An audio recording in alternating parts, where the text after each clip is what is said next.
இப்போ பார்த்தீங்கன்னா பதவியேற்பு விழாவுக்கு அன்னைக்கு வந்து த்ரிஷா அவர்கள் வந்திருந்தாங்க.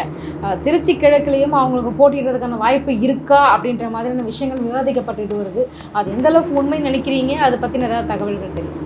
என்ன ஒரு 2 வருஷத்தில் ஒரு மனுஷன் மாற்றிருப்பாரா? இல்லை. அவர் எந்த இடத்துலையும் ஒரு இடத்துல ஜோவியாலே சொன்னார், நான் முதலமைச்சரை ஆசைப்படுறேன்னு சிரிச்சுக்கிட்டே சொன்னார். நான் சிஎம்மா நிஜமாவா? நிஜமா சொல்றேங்க, டெஃபினெட்லி நிஜமா சொல்றேங்க, டெஃபினெட்லி. தயவு செஞ்சு த்ரிஷாவை ரோட்டில் எடுத்து விட்டுறாதீங்க. அவருடைய லட்சியமே சினிமாவில் நடிக்கணுங்கிறது தான். சினிமாவில் தொடர்ந்து நடிப்பாள். அவள் அரசியலுக்கு வரமாட்டாள். ஏன் தொந்தரவு பண்ணுறீங்க அப்படின்னு ரொம்ப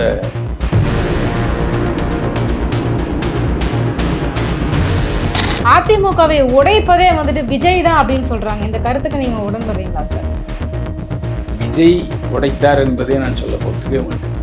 அவர் கூட இருக்கார்ல ஆதவர்ஜனா, அவர் தான் சூத்திரதாரி. ஸோ பணத்தை கொடுத்து இவங்களுக்கெல்லாம் விலைக்கு வாங்கிட்டாங்க, குதிரை பேரத்தில் ஈடுபட்டாங்க, வெட்டு வெளிச்சமாகுது.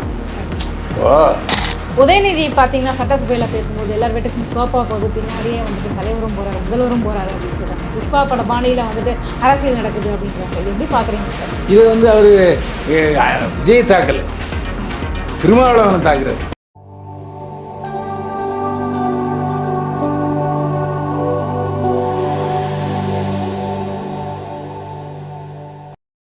நேயர்களுக்கு வணக்கம். இன்றைய நேர்காணலில் நம்மோடு இணைந்திருக்கிறார் திரைப்பட நடிகர் மற்றும் யூடியூபர் திரு பைல்வான் ரங்கநாதன் அவர்கள். வாருங்கள் பேசுவோம். வணக்கம் சார். என்னை வாழ வைத்துக் கொண்டிருக்கும் யூடியூப் சேனல் நேயர்களுக்கு நன்றியும் வணக்கம். தாவேக ஆட்சி பொறுப்பேற்றதுலேருந்து பார்த்தீங்க அப்படின்னா நிறைய விமர்சனங்கள் வந்துட்டு விஜய் மீது வைக்கப்பட்டுக்கிட்டே தான் வருது. ஆனால் அதெல்லாம் கண்டுக்காமல் நிறைய விஷயங்களும் அவரும் பண்ணிட்டு தான் இருக்காரு. குறிப்பாக மதுக்கடைகள் மூடப்படும் சொல்லியிருக்காரு. நிறைய இடங்களில் மதுக்கடைகள் வந்து மூடப்பட்டிருக்கு. போதைக்கு எதிரான நடவடிக்கைகள் எடுக்கப்பட்டுக்கிட்டு வருவதாகவும் சொல்லப்பட்டு வருது. இவருடைய இந்த ஆட்சி முறை இப்போ இந்த 4 நாள் எப்படி இப்போ இருக்குது பார்க்குறீங்க? அதாவது மக்கள் மத்தியில் அவருக்கு ஆதரவு பெருகிட்டு இருக்கு, அதில் எந்த சந்தேகமே இல்லை. அதாவது ஒரு வித்தியாசமான வெள்ளைக்கார துரை மாதிரி இருக்கார் அவர். அதாவது வெள்ளைக்காரன் கவர்னர்கள் தான், அதிகாரிகள் தான் இந்த மாதிரி கோட்டை சூட்டு போட்டிருப்பாங்க. முதல் முறையாக 1951 குடியரசு ஆனதுலேருந்து பார்த்தீங்கன்னா முதல் முறையாக வேட்டி சட்டை என்ற யூனிஃபார்ம் மாறி கோட்டு சூட்டில் இருக்கிற ஒரே முதலமைச்சர் அவர் தான். அதில் எந்த சந்தேகமும் இல்லை. அவர் வந்து ஜோசப் விஜய். அதனால் அவர் தன்னை, அதாவது எம்ஜிஆரை பொறுத்த வரைக்கும் நடிகர்னால் மேக்கப்பு விக்கு, ஆனால் அரசியல்வாதினா தொப்பியும் கண்ணாடியும், அப்படி தன்னை பிரித்து கொண்டார். ஆனால் இன்னும் அவர் நடிகருங்கிற இமேஜிலிருந்து விடுபடவில்லையோ என்ற சந்தேகம் கூட எனக்கு இருக்குது விஜய் அவர்கள். ஆமாம். ஆனால் அதேமாரி முதல் தடவையாக இப்போ கலைஞர் இருக்கும்போது, தமிழக தந்தை சீபா ஆயத்தினர் இருக்கும்போது வந்து சட்டசபை தொடங்கும்போது திருக்குறள் வாசிப்பாங்க, உலக பொதுமறை. ஆனால் முதல் முறையாக ஜேசிடி பிரபாகரும் கிறிஸ்தவர், சபாநாயகர் முதல்வர் ஜோசப் விஜயும் கிறிஸ்தவர். அதனால் இப்போ அவர் பைபிளில் இருந்து வேத வாக்கியங்களை சொல்லிகிட்டு இருக்கார். அவர் சொல்லுகிற கருத்துக்கள் நல்லவை தான், அதை நான் வரவேற்கிறேன். ஆனால் மத நூல் சட்டசபையில் தேவையா என்ற கேள்வியும் இருக்குது. இப்போ நாளைக்கு சபாநாயகர் இஸ்லாமியராக இருந்தால் அவர் வந்து குரானில் இருந்து ஓதிக்கிட்டு இருப்பார்ல. திருக்குறள் என்பது தமிழ் நூல், அது எந்த மதத்துக்கும் சொந்தமானது அல்ல. அதைத்தான் சொன்னாங்க. அதை ஏன் அதை மாற்றி பைபிளை சொல்லணுங்கிறது பலருடைய கேள்வி. அது விழிகளை உயர்த்த வச்சிருக்கு. அது ஆக்சுவலாக வந்துட்டு எதிர்கட்சிகளும் இதை பற்றி எதுவும் குரல் எழுப்பாமல் இருக்காங்க இல்லையா? ஒரு விவாத பொருளாக சட்டசபையில் இருக்கவங்கலாம் இப்போ எல்லாம் புதுசாக உள்ளவங்க, திமுகங்களை தவிர மற்றவங்கலாம் புதுசாக உள்ள எம்எல்ஏக்கள், அவங்களுக்கு இந்த நடைமுறை தெரியாது. ஒருவேளை இப்போ திமுக அதுக்கு எதிர்ப்பு குரல் கொடுத்தாங்க வச்சுங்க, கிறிஸ்தவர்களுக்கு எதிரான குரல் அறையும். அதுக்கப்புறம் பின்னாடி அவங்க தேர்தல் நினைச்சா கிறிஸ்தவங்க ஓட்டு போட மாட்டாங்களோங்க ஒரு ஐயம், பயம். எல்லாம் ஓட்டுகளுக்காகத்தாங்க தன்னுடைய கட்சியை, தன்னுடைய நிலைப்பாடுகளை மாற்றிக்கிறாங்க. ஆனால் நான் அப்படி இல்லை. திருக்குறளை மாற்ற வேண்டிய அவசியம் ஏன் என்ற கேள்வி தான் என்னுடைய கேள்வி. சரியா இல்லையா? கண்டிப்பாக ஒரு 100% உண்மையான கேள்வி தான். கண்டிப்பாக. இப்போ பார்த்தீங்க அப்படின்னா பிரச்சாரத்தின் போது பார்த்தீங்கன்னா விஜய் அவர்களுடைய பேசின அந்த விதம் பயங்கர ஃபயராக இருந்தது. ஆனால் சட்டசபையில் ரொம்ப குவைட்டாக காமாக எழுந்து படிக்கிறப்ப கூட அவ்வளோ அமைதியாக இருக்கிறார். உண்மையிலே விஜயோட குணம் எது? இல்லை அவரு கூட நான் ஆரம்ப காலத்தில் ஒரு 3 படம் பண்ணியிருக்கேன். எப்போவுமே அமைதியான ஆள் தான், ம் பரபரப்பான ஆள் கிடையவே கிடையாது. ம் ம் அவர் பாட்டுக்கு முதல்ல உட்காந்து ஏதோ ஒரு புத்தகத்தை படிச்சுக்கிட்டு இருப்பார். அப்படி தான் வருது. அதனால் அவர் சாந்தமாக ம் அமைதியாக பேசிக்கிட்டு இருக்காரு. ஆனா இது வந்து ஏமாற்றத்தை தரலையா ரசிகர்களுக்கும் சரி தொண்டர்களுக்குமே சரி? அவர் பயங்கரமா பேசுவாருன்னு நினைச்சு தானே அனுப்பிச்சு விட்டாங்க. அவர் பேச்சில் ஒன்றும் குரலை உயர்த்தி பேசலையே தவிர அவர் எப்பவுமே சொல்லியிருக்காரு, சத்தம் போட்டு பேசுனால சரியாயிருமா அப்படின்னு கூட்டத்திலே கேட்டுக்காரு. ம் அதனால் எப்பவுமே அவர் கொஞ்சம் அமைதியாக பேசுகிறவர், சுருக்கமாக பேசுகிறவர், நிறைய பேசுகிறவர் அல்ல. அதே மாதிரி சட்டசபையில கேள்வி கிட்ட போய் ட்விட்டர்ல போய் பதில் சொல்றாரு. இதுவும் வந்து விமர்சனத்துக்குள்ளா இருக்குல்ல சார்? ஆன் தி ஸ்பாட்டே பதில் சொல்ல மாட்டேங்கிறாரு அப்படின்னு. ஒருவேளை அவர் யோசிக்கிறதுக்கு டைம் எடுத்துருக்கலாம். எல்லாத்தையுமே நம்ம தப்பாக எடுத்துக்கூடாது. இப்போ சமீபத்தில் பார்த்தீங்க அப்படின்னா இப்போ ஒரு ஜோதிடர், அவருடைய ஆஸ்தான ஜோதிடர், அவரை வந்துட்டு திடீர்னு வந்துட்டு ஒரு அரசு வேலையை கொடுத்து அப்புறம் மக்கள் எதிர்ப்பு கிளம்புனதுமே வந்துட்டு அவரை பதவி நீக்கம் பண்ணிட்டாங்க. இந்த ஒரு சினாரியோவை நீங்கள் எப்படி பார்க்குறீங்க? இதில் விஜய் தெரியாமல் பண்ணாரா இல்லை தெரிஞ்சே தப்பு பண்ணாரான்னு தெரில. இப்போது ஒருவரை வந்து ஒரு பதவி கொடுக்குறாங்கன்னா அவருடைய பேக்ரவுண்டு என்ன ஏதுன்னு விசாரிக்கணும் இல்லையா? அவர் ஜோசியர் சொன்னார், ஜோசியம் சொன்னது பழிக்குங்கிறது வேறு விஷயம், அது அவருடைய பர்சனல் விஷயம். ஆனால் அவர் வந்து ஒரு அரசு பொறுப்புக்கு அரசு அதிகாரியாக வரும்போது, ஆலோசகராக வரும்போது அவர் யார், ஒரு பின்னணி என்னன்னு யோசிக்க வேண்டாமா? அவர் ஒரு ஸ்திரீ லோன் விமனைசர் அப்படிங்கிற குற்றச்சாட்டு இருக்குது. அவருடைய 2ஆம் மனைவி, முதல் மனைவி, இதனுடைய வழக்கே கோர்ட்டில் இன்னும் தீர்க்கப்படாமல் இருக்குது. அது இல்லாமல் இவர் ஏற்கனவே ஜெயலலிதாவுக்கெல்லாம் ஜோசியம் சொன்னவர் அப்படின்னு சொல்கிறாங்க. அதாவது ஜோசியத்தில் அவர் வல்லவராக இருக்கலாம், அதில் எனக்கு எந்தவித முரண்பாடும் இல்லை. ஏன்னா அவர் வந்து உதயநிதி ஸ்டாலினை சந்திக்க முயற்சி பண்ணியிருக்காரு, அதுக்கான வழி இல்லை, அதனால் பேசாமல் இருந்தார். ஜெயலலிதாவுக்கு அவர் ஜோசியம் சொல்லியிருக்காரு. ஆனால் அவரே என்ன சொல்கிறாருன்னா, ஜெயலலிதாவோட எனக்கு கருத்து வேறுபாடே வரல, எனக்கும் சசிகலாவுக்கும் கருத்து வேறுபாடு வந்துச்சு, அதனால் நைஸாக நான் ஒதுங்கிட்டேன். அப்புறம் சிங்கப்பூரில் போய் நான் செட்டில் ஆனேன். ஒருவேளை சிங்கப்பூர் சிட்டிசன் ஆகிட்டாரா என்னங்கிறது தெரியல. அதுக்கப்புறம் மறுபடியும் விஜய் வந்ததுக்கப்புறம் விஜய்க்கு நான் சொன்னேன், அப்போவும் விஜய் ஜோசியத்தை நம்ப மாட்டார். நான் சொன்ன விஷயங்கள் அவருக்கு பிடித்தனால என்ன அவருக்கு பிடிச்சிது, ஆனால் ஜோசியத்தை பிடிச்சின்னு நான் சொல்ல மாட்டேன். ஜோசியத்தில் அவருக்கு நம்பிக்கை இல்லைங்கிறலாம் தெளிவாக சொல்லியிருக்காரு. ஆனால் பிரேமலதா விஜயகாந்த் சொன்ன ஒரே ஒரு கருத்து எனக்கு பிடிச்சிருந்தது. உனக்கு ஜோசியர் தேவையா, உன் பர்சனல் காசுலேருந்து சம்பளத்தை கொடுத்து தனியாக வச்சுக்க, அவரை இதுக்கு இங்கே அரசியல் கூப்பிட்டு வர, அரசு மாத்திர, அது தப்பு தானேன்னு சொன்னார். ஐ வில் ரீதிங்க்னு சொன்னார். போன உடனே மாற்றிட்டார். அதாவது தவறு என்று தெரிந்த பிறகு அதை மாற்றிக்கொள்வது புத்திசாலித்தனம். அதில் வந்து முரண் பிடிச்சிக்கிட்டு நான் சும்மா செஞ்சதான் சரின்னு சொல்லலை. அந்த விஷயத்தில் விஜயை பாராட்டணும். கண்டிப்பாக. இப்போ பார்த்தீங்கன்னா பதவியேற்பு விழாவுக்கு அன்னைக்கு வந்து த்ரிஷா அவர்கள் வந்திருந்தாங்க. திருச்சி கிழக்குலேயும் அவங்களுக்கு போட்டியிடுறதுக்கான வாய்ப்பு இருக்கா அப்படின்ற மாதிரியான விஷயங்கள் விவாதிக்கப்பட்டுட்டு வருது. அது எந்த அளவுக்கு உண்மை நினைக்கிறீங்க? அதை பற்றின ஏதாவது தகவல்கள் தெரியுமா? த்ரிஷா பொன்னியின் செல்வன் பட ப்ரமோஷனில் ஒரு இன்டர்வியூவில் என்ன சொல்லியிருந்தாருன்னா, எனக்கு அரசியல் பிடிக்கவே பிடிக்காது, நான் அரசியலுக்கு வரமாட்டேன், தயவு செய்து அரசியல் சம்பந்தப்பட்ட கேள்விகளை என்கிட்ட கேட்காதீங்கன்னு சொல்லியிருக்காரு.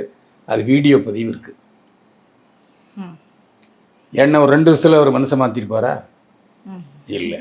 அவர் எந்த இடத்துலையும் ஒரு இடத்துல ஜோவியால் சொன்னார், நான் முதலமைச்சராக ஆசைப்படுறேன்னு சிரிச்சுக்கிட்டே சொன்னார். அது ஜோக்காக கூட இருக்கலாம். ஆனால் அவருக்கு அரசியல் ஆர்வம் இல்லைன்னு அவர் சொல்லியிருக்காரு. ஒன்று, அவங்க அம்மா நேற்றைக்கு முந்தனைக்கு ஒரு பதிவு போட்டிருக்காங்க, தயவு செஞ்சு த்ரிஷாவை ரோட்டில் எடுத்து விட்டுறாதீங்க, அவருடைய லட்சியமே சினிமாவில் நடிக்கணுங்கிறது தான், சினிமாவில் தொடர்ந்து நடிப்பா, அவள் அரசியலுக்கு வரமாட்டா, ஏன் தொந்தரவு பண்ணுறீங்க அப்படின்னு ரொம்ப வருத்தப்பட்டு சொல்லியிருக்காங்க. ஸோ அம்மாவும் த்ரிஷா அரசியலுக்கு வரமாட்டான்னு சொல்லியிருக்காங்க. த்ரிஷாவும் ஏற்கனவே பேட்டிலே எனக்கு அரசியல் பிடிக்காதுன்னு அரசியலுக்கு வரமாட்டேன்னு சொல்லியிருக்காங்க. 2வது, அவருடைய மனப்போக்கும் விஜய் மனப்போக்கும் வந்து 200 கோடி சம்பளம் வாங்கும்போது வேண்டான்னு வந்துட்டார். த்ரிஷா அப்படியே அல்ல. ஏன்னா இன்னும் இளமையோடு இருக்காங்க. இப்போவும் ரஜினிகாந்த் கமல்ஹாசன் நடிக்கிற படத்தில் அவர் நடிக்கிறாரு. அவருக்கு ஆஃபர் நிறையா இருக்குது. ஒரு சினிமா கை நீட்டி வாமா காசு கொடுக்குற நடின்னு சொல்லிட்டு இருக்கும்போது எதுக்கு தேவையில்லாமல் இந்த அரசியல் யோசிப்பாங்களா இல்லையா? அதனால் நிச்சயமாக திருச்சி தொகுதியிலையும் போட்டியிட மாட்டார். நானே சில பதிவுகள் போட்டிருக்கேன். ஒருவேளை சிவி சண்முகம் இப்போ ராஜினாமா பண்ணிட்டார், அந்த ராஜ்யசபா மெம்பர் காலியாக இருக்குது, ஸோ அந்த ராஜ்யசபா மெம்பராக கூட த்ரிஷாவை அனுப்பலாம். ஏன்னா எம்ஜிஆர் முதல்ல சட்டசபைக்கு அனுப்பலை, மேல் ராஜ்யசபைக்கு தான் அனுப்புனார். அந்த மாதிரி த்ரிஷாவை அனுப்பலான்னு நான் நினச்சேன். ஆனால் இப்போ போகிற பக்கம் பார்த்தா அவங்க அரசியலுக்கு வருவதற்கான வாய்ப்பு இல்லை. விஜய் அவங்களுடைய இந்த ஆட்சி பார்த்தீங்க அப்படின்னா கொஞ்சம் மைனாரிட்டியில் வந்துட்டு இருந்தாலுமே கூட ஓரளவுக்கு வாக்கு வித்தியாசம் எல்லாம் பண்ணி கொண்டுட்டு வந்துட்டார். ஒரு 5 ஆண்டு காலம் இந்த ஒரு ஆட்சியும் வந்துட்டு நீடிக்குமா நீடிக்காதா அப்படின்னு சொல்லிட்டு ஒரு பெரிய கொஸ்டின் மார்க்காகவே இருக்குது. உங்களை பொறுத்த வரைக்கும் இந்த ஆட்சி எப்படி நீடிக்கும்னு நினைக்கிறீங்களா சார்? நிச்சயமாக 5 ஆண்டுகளை பூர்த்தி செய்யாது. என்ன காரணம்னா, இவர் என்ன சொன்னார், நான் கூட்டணி அமைச்சு போட்டியிடுவேன், அதிகாரத்தில் பங்களிப்பேன்னாரு. ஆனால் தனியாக போட்டிக்கிட்டார். ஆனால் ஜனங்க 108 தான் கொடுத்தாங்க. ஆனால் திமுக ஆதரவில் ஜெயிச்ச விசிகா, திமுக கூட்டணியில் இருந்த கம்யூனிஸ்ட் கட்சிகள், திமுக கூட்டணியில் இருந்த பிரேமலதா விஜயகாந்த், இவங்கெல்லாம் சேர்ந்து ஆதரவு கொடுத்து அவரை நாங்கள் இப்போதைக்கு நீங்கள் வந்து விலக வேண்டியதில்லை, நாங்கள் வெளியிலேருந்து ஆதரவு கொடுக்குறோம், ஆனால் உள்ளே வரமாட்டோம் அப்படின்னு சொன்னாங்க. காங்கிரஸ் மட்டும் நாங்கள் உள்ளே வருவோம், எங்களுக்கு மந்திரி சபை கொடுக்கணும்னு சொல்லியிருக்காங்க. ஆனால் இப்போ என்னென்னா, இந்த நம்பிக்கை ஓட்டுக்கு பிறகு சிவி சண்முகம், விஜயபாஸ்கர், வேலுமணி இவங்கெல்லாம் வந்து அதிமுகலேருந்து பிரிஞ்சு அவருக்கு ஆதரவு கொடுக்குறது அப்படின்னு சொல்லிகிட்டு இருக்காங்க. இது விஜயனுடைய கொள்கைக்கு முரண்பாடானது. இப்போது திமுகவில் சேர்ந்தார் ஓ பன்னீர்செல்வம், இன்னொரு எம்எல்ஏவும் சேர்ந்தார். அப்போ திமுகவில் சேரும்போது அதிமுகவில் பெற்ற எம்எல்ஏ பதவி ராஜினாமா பண்ணிட்டு தான் போனாங்க. அந்த மாதிரி இவர் பிற கட்சி எம்எல்ஏக்களை தன்னுடைய கட்சியில் சேர்க்கறதுக்கு விஜய் மனசாட்சி இடம் கொடுக்குமா, இல்லை விஜய்க்கு ஓட்டு போடுவங்க தான் இதை ஏற்றுக்கிடுவாங்களா? அதுக்கு புதுசாக தேர்தலை சந்திச்சிடலாமே. எப்போ இவருக்கு நம்பிக்கை இல்லைன்னு சொல்கிறாங்களோ அப்போ சரி நான் வந்து மீண்டும் சந்திக்கிறேன்னு சொன்னால் இன்னும் அதிகமான ஓட்டுகள் அவருக்கு கிடைக்கும். அப்போ அவங்கள சேர்த்துக்கலாம். யார் சிவி சண்முகம் எட்ஸெட்ரா வரல. இப்போ சேர்த்துக்கிட்டு அவங்கள மந்திரி சபையில் சேர்த்துக்கிட்டாருன்னா அது விஜய்க்கு அரசியல் மரபுக்கு மாறானது. இப்போ காங்கிரஸ்காரங்களே வந்து நாங்கள் இருக்க மாட்டோம், அதிமுக உறுப்பினர்களை சேர்த்துக்கிட்டா நாங்கள் இருக்க மாட்டோம்னு சொல்லியிருக்காங்க. அப்போ ராகுல் காந்தி சொல்லி தான் அவங்க சொல்கிறாங்க. ஸோ இன்னொரு குழப்பம் ஜூலைக்குள்ளே ஒரு பெரிய குழப்பம் வரும், அதில் எந்த சந்தேகம் இல்லை. அந்த குழப்பத்துக்கு தயாராக இருக்கணும் விஜய். அதுவும் இல்லாமல் திமுகவை சேர்ந்த உதயநிதி ஸ்டாலின், முன்னாள் முதல்வர் மு க ஸ்டாலின்லாம் விஜயை செமையாக தாக்க ஆரம்பிச்சிட்டாங்க. அதிமுகவை உடைப்பதே வந்துட்டு விஜய் தான் அப்படின்னு சொல்கிறாங்க. இந்த கருத்துக்கு நீங்கள் உடன்படுறீங்களா சார்? விஜய் உடைத்தார் என்பதே நான் ஒத்துக்கவே மாட்டேன். அவர் அந்த மாதிரி மோசமானவர் அல்ல, நல்லவர். ஆனால் அவர் கூட இருக்கார்ல ஆதவ அர்ஜுனா, அவர் தான் சூத்திரதாரி. ஆதவ அர்ஜுனா மேலே முதல்ல அவங்க மாமியாரும் மச்சானும் குறை சொன்னாங்க. அதுக்கப்புறம் லீமா ரோஸ் மார்ட்டினுடைய மனைவி ஆதவ அர்ஜுனுடைய மாமியார் அதிமுக எடப்பாடியை பார்த்து லால்குடியில் ஜெயிச்சிட்டாங்க.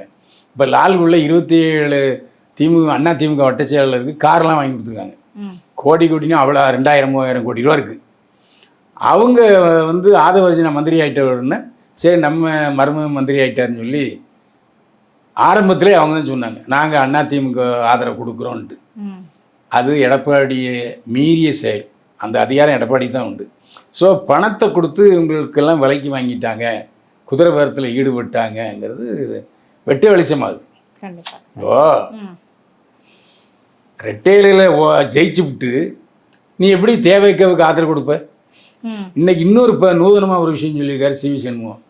எங்கள் அதிமுக தலைமை கழகம் எங்கள் கோயில், அதெல்லாம் நாங்கள் டிஸ்டர்ப் பண்ணவே மாட்டோம், அதுக்கு எங்களால் எந்த ஆபத்தும் வராது, நாங்கள் எப்போவுமே அதிமுகன்னு சொல்கிறாரு.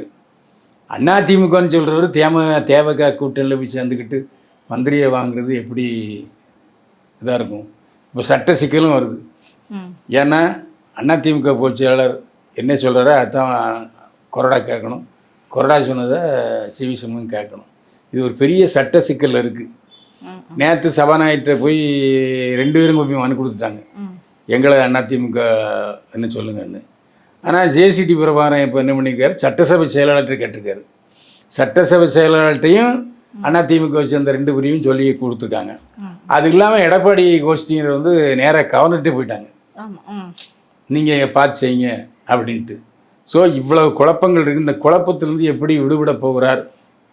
வேண்டாப்பா, நீங்கள் வந்து வெளியே இருங்க, வெளியே இருந்து ஆதரவு கொடுங்க, நான் உங்களை மந்திரி சபைலாம் தரமாட்டேன்னு சொன்னால் அது சரியாக இருக்குமா? மந்திரி பதவி ஏற்பது தானே போனாங்க. ஆமாம். மந்திரி பதவியில் அவங்க அறிப்பை இப்படி தீரும். அதனால் இப்படி குழப்பம் இன்னும் 1 மாதத்துக்குள்ளே பெருசாகும்.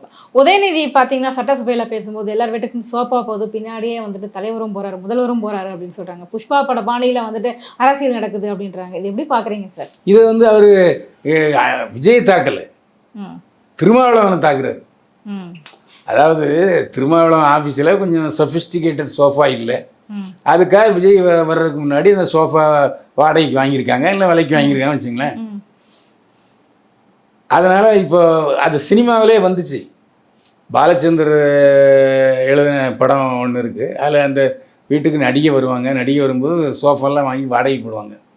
அதை அப்பா பாலையா கிண்டல் பண்ணுவார், வரவேட்டனா செலவு பத்தனா அப்படின்னு சொல்லிட்டு. அதே மாதிரி சரி முதலமைச்சர் வராரு, நம்ம பெரிய ஒரு சோஃபா வாங்குவோன்னு வாங்கியிருக்காங்க. அது அப்படி தப்புன்னு சொன்னால் திருமாவளவன் தப்பு, அது எப்படி விஜய்க்கு பொறுப்பார்? அப்போ உதயநிதி ஸ்டாலின் திருமாவளவன் தானே திட்டுறாரு. இது சிவி சண்முகம் வீட்டுக்கும் போயிருக்குல்ல சோஃபா. அதாங்க, ஒரு முதலமைச்சர் வராரு, சரி சிவி சண்முகம் திட்டுறாரு. முதல்ல சோஃபா போனது திருமாவளவன் ஆஃபீஸுக்கு தானே. அது அவங்க விஜய் கொடுக்க வேண்டிய மரியாதை தானே தவிர அதை விஜய் எப்படி அதை அதுக்கு பொறுப்பேவார்? நான் இந்த சோஃபாவில் தான் உட்காரேன்னு சொன்னார் அவர். ஏன் ஒரு சேர் போட்டால் உட்கார மாட்டாரா? அவரே கவர்னர் அந்த பதவியேற்பால் அந்த சோஃபா அந்த அந்த சேரை எடுத்து அவரே தூக்கி வச்சார்ல, அவ்வளோ பணிவான அவர் தானே. அதனால் அது வந்து உதயநிதியினுடைய சேட்டை அப்படின்னு தான் நம்ம சொல்ல முடியும். எங்கள் கேள்விகளுக்கு ரொம்ப சிறப்பான பதில் சொன்னீங்க சார், ரொம்ப நன்றி. மீண்டும் சந்திப்போம். வாழ்க வளமுடன்.